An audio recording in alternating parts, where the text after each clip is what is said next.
Quite a while. Jimmy, you're very welcome to Carrick-on-Suir, and looking forward to tomorrow.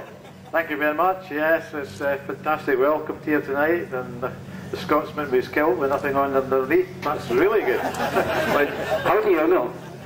I've heard he's not a Scotsman, but he looks like a Scotsman. You've had some great cars over the years. A little bit of history about this car, or who does it belong to? It belongs to Tom Garricky. It's a Belgium car that was driven by Robert Bruton. That's car number 16. It's Frank Cunningham in the post-historic class. Frank is the second seed in that class. Mark Falvey is the top seed.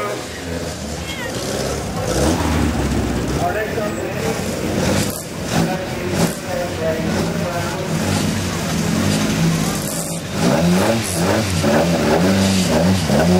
the next car here is some time ago, obviously Donagh felt that the historic cars throughout the country were getting a raw deal in events with their running at the end of the field and the latter stages, and in fairness they were.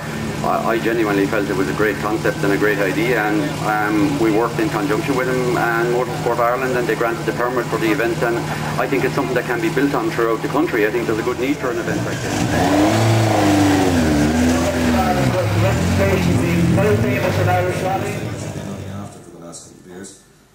It's a car you like? The Subaru? Yeah. Oh yeah. I don't know how we get into it. I suppose it was Colin McRae was probably the man that inspired everybody to get a Subaru all those years ago. I think all the videos that you'd see of them in a Legacy, I think it was Rothman's colours, Jimmy, wasn't it?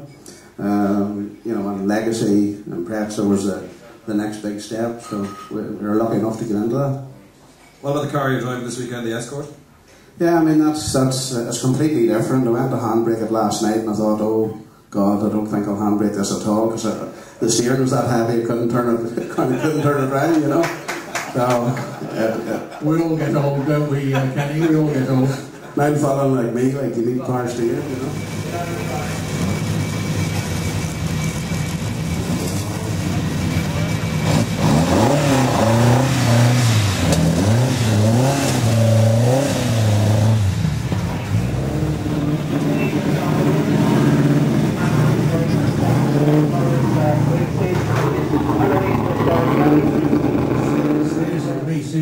We'll talk seriously for a minute.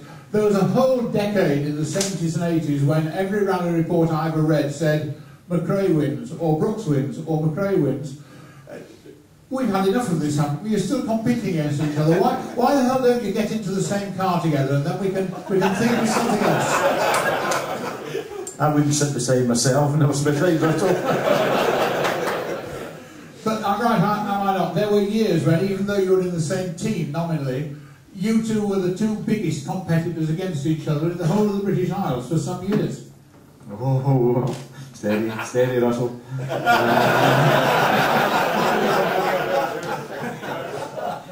The thing is, when you're in a team, the main option is to beat your team member, you know, and that's where the rivalry came, and I've had some fair old battles, I can assure you. I mean, those 2 years of 1984 and 85 were really quite special, because certainly in the forests, the turbocharged four-wheel drive cars had got the legs of the Manta, but the Manta had got the edge on tarmac. And I think the needle match between myself and Jimmy in those 2 years has sort of lived on in the memory of spectators ever since. I think it was fairly exceptional. Ray Cunningham, are you even old enough to have watched these two perform all their heroics on tarmac here in Ireland? I actually remember speaking to Jimmy many years ago in Galway. I was, 10, 11 I think, and he was in the Ascona, and I looked at that and I admired that, and I said, someday I would love to do that.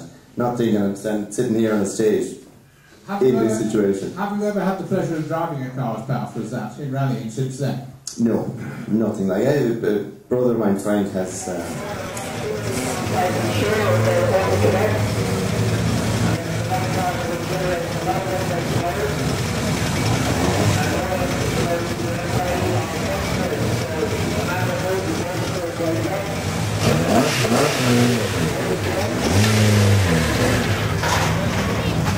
Our next car